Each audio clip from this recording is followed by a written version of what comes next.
नमस्कार। धर्मेंद्र सिंह राठौड़ का बानसूर दौरा, पंचायत चुनाव की तैयारी, किसानों के समर्थन में उठाई आवाज और विपक्ष पर साधा निशाना। पूर्व आरटीडीसी चेयरमैन धर्मेंद्र सिंह राठौड़ ने सोमवार देर शाम को बानसूर विधानसभा का एक दिवसीय दौरा किया। इस दौरान उन्होंने बानसूर में जयराम पूनिया के फार्म हाउस पर कांग्रेस कार्यकर्ताओं की बैठक ली, जिसमें आगामी पंचायती राज और स्थानीय निकाय चुनाव की रणनीति पर चर्चा की गई। बैठक के बाद राठौड़ अपने पैतृक गांव बिलाड़ी पहुंचे और वहां शीतला माता के मंदिर में पूजा अर्चना की, जहां उन्होंने प्रदेश में सुख समृद्धि की कामना की।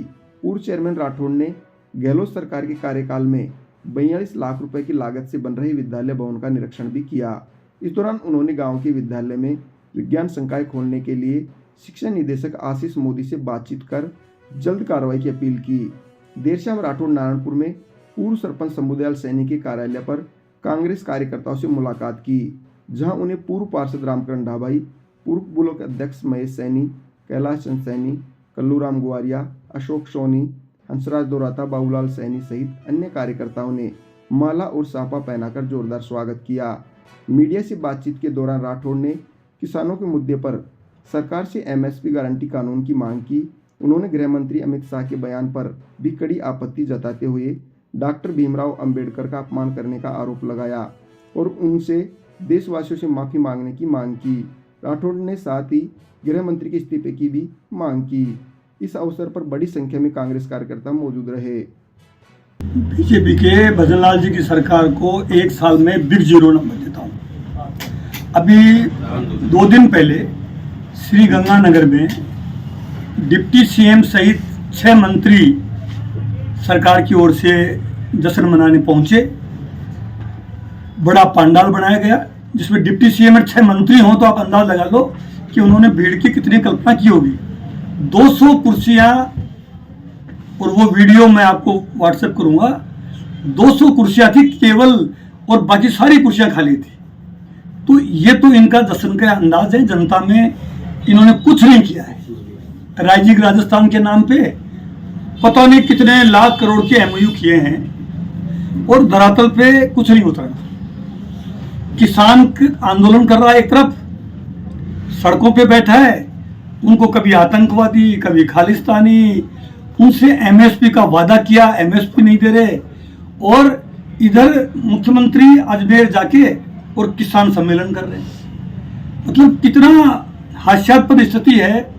आज अखबारों में बड़े बड़े ऐड दे रखे हैं चौधरी चरण सिंह जी की फोटो लगा के कि साहब किसानों के लिए, और किसान आंदोलन कर रहे हैं। स्वामीनाथन रिपोर्ट लागू करने की मांग कर रहा है, एमएसपी देने की बात कर रही है। प्रधानमंत्री जी ने कहा आय दुगनी करेंगे, किसान आत्महत्याएं कर रहे हैं।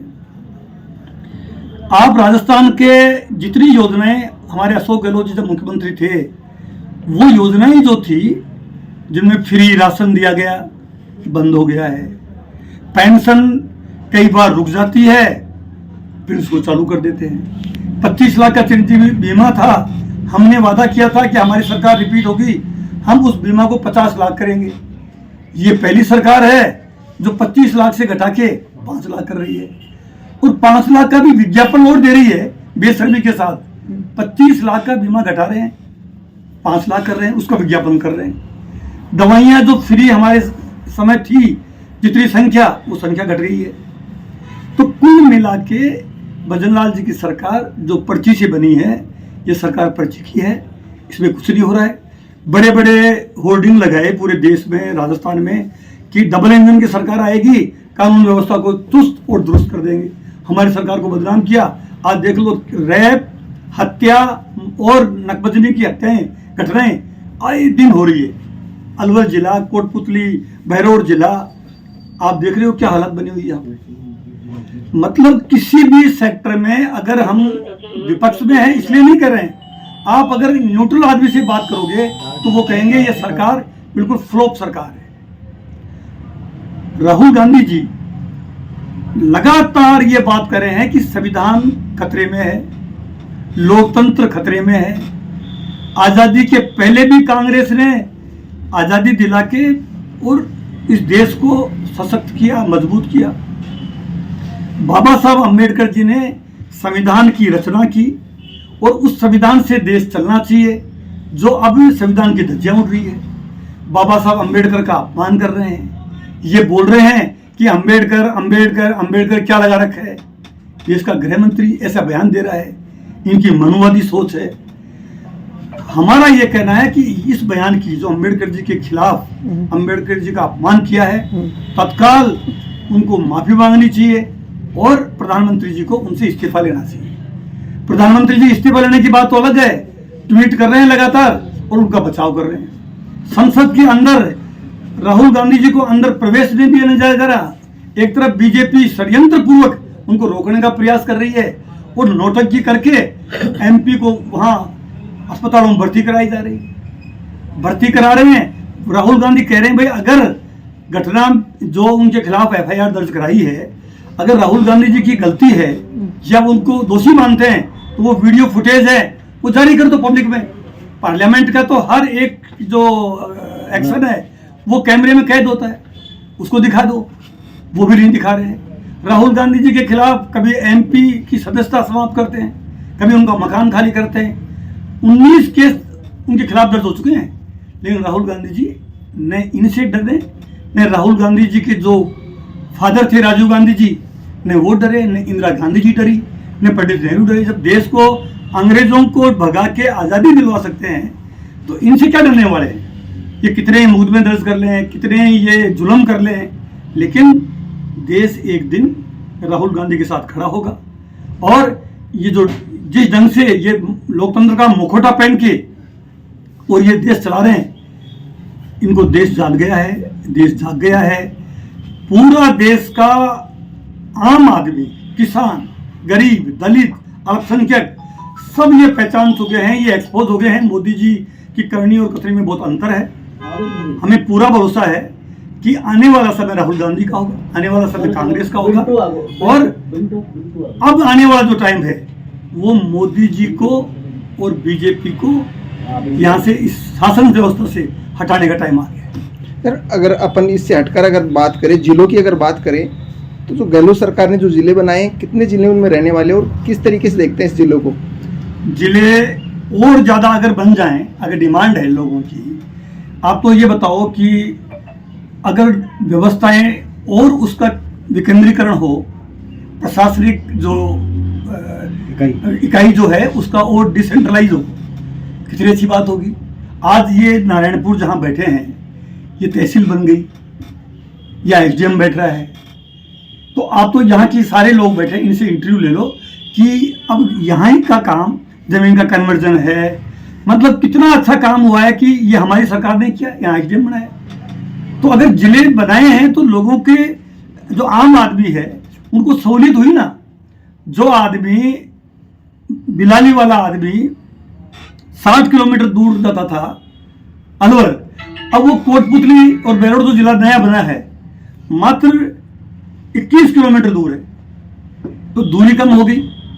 जो कलेक्टर के पास बाहर होता था सुनने का, कलेक्टर का जो ऑफिस है वो एक तरह से न्यायालय भी है वहां पे, तो मुकदमों की अंबार थी। मुकदमों में भी जब आधे मुकदमे कोटपुतली बेरोड जिले में आए हैं, कुछ मुकदमे खैरतल में चले गए, तो डिसेंट्रलाइज हुआ, लोगों को ज्यादा राहत मिलेगी। सर उस हिसाब से इंफ्रास्ट्रक्चर नहीं है ना, जैसे पुलिसिंग नहीं है, अधिकारी नहीं है। इंफ्रास्ट्रक्चर का मुहैया करना सरकार की जिम्मेदारी है। ब्यावर को जिला बनाया, कितने बरसों से मांग थी ब्यावर की, जिला बनना ही चाहिए था। कोटपुतली जिला बने, बरसों से मांग थी, होना ही चाहिए था। नीमका थाना जिला बना, तो जिला बनने से लोगों को सहूलियत ज्यादा हुई है। अब वहां संसाधन जुटाना वो सरकारों का काम है। जब टैक्स ले रहे हो आप, अच्छा अशोक गहलोत जी की 5 साल सरकार थी, तब ये सारी योजनाओं के लिए पैसा तब कहां से आ गया? अब वही फाइनेंस सेक्रेटरी है, वही अधिकारी है, अब पैसा कहां चला गया? फाइनेंस मैनेजमेंट का सवाल है, प्रायोरिटी का सवाल है कि आप अगर लोगों के प्रति, जनता के प्रति अगर आपका दर्द है तो संसाधनों की इस देश में और इस प्रदेश में कोई कमी नहीं है। अब आपकी मनसा ही नहीं है। सड़कें जितनी हमारे सरकार में बनी, आप बता दो, 1 साल से ज्यादा कार्यकाल हुआ, बानसूर विधानसभा क्षेत्र में बैठा हूं, कौन सी सड़क नहीं बनी बताओ 1 साल में? कौन सी नई स्कूल कॉलेज कर्मोन्नत हुई है? कौन सा अस्पताल बना है? मतलब हमारी सरकार में जो विधायक ने मांगा वो काम जब शकुंतला राउत जी यहाँ से विधायक थी, मंत्री थी, उस वक्त जो काम हुए, अब आप तुलना कर लेना, अभी 1 साल तो चला गया, ये 4 साल ऐसे ही जाएंगे जैसे 1 साल चला गया। बिग 0 नंबर देता हूँ। विधानसभा की अगर बात करें तो कांग्रेस की यहाँ विपक्ष की भूमिका नहीं है यहाँ पे विधानसभा में अगर देखी जाए तो। जैसे पंचायत समिति आपने 2023 में नोटिफिकेशन उसका जारी किया था, आज भी वो अटकी हुई है। एसडीएम का पद यहाँ रिक्त पड़ा हुआ है, डीएसपी यहाँ नहीं लगा हुआ है। तो ये जिम्मेदारी यहाँ के विधायक की जिम्मेदारी, विपक्ष की भूमिका भी तो निभानी विधायक यहाँ की विधायक की जिम्मेदारी है। मैं आपके माध्यम से मांग कर रहा हूँ ना कि अगर ये दावा कर रहे हैं तो ये जो आप बात कर रहे हो, ये यहाँ का विधायक है, देवी सिंह जी शेखावत, उनको तुरंत करना चाहिए। विधायक की हालत तो यह है, जो उनकी राशि दी थी 5 करोड़, उसमें से 1 रुपया नहीं लगाया विधानसभा क्षेत्र में। तो ये तो विधायक से लेके मंत्री, मुख्यमंत्री, अच्छा सब एक बात करें, हमारी नहीं चल रही, तो जब तुम्हारी नहीं चल रही, तुमको चलाना आता नहीं है, ब्यूरोक्रेसी हैवी है, तो फिर आप लोग इस्तीफा दे बैठ जाओ ना। हम बैठे नहीं चलाने के लिए, पहले भी हमने चलाया, आगे भी चलाएंगे।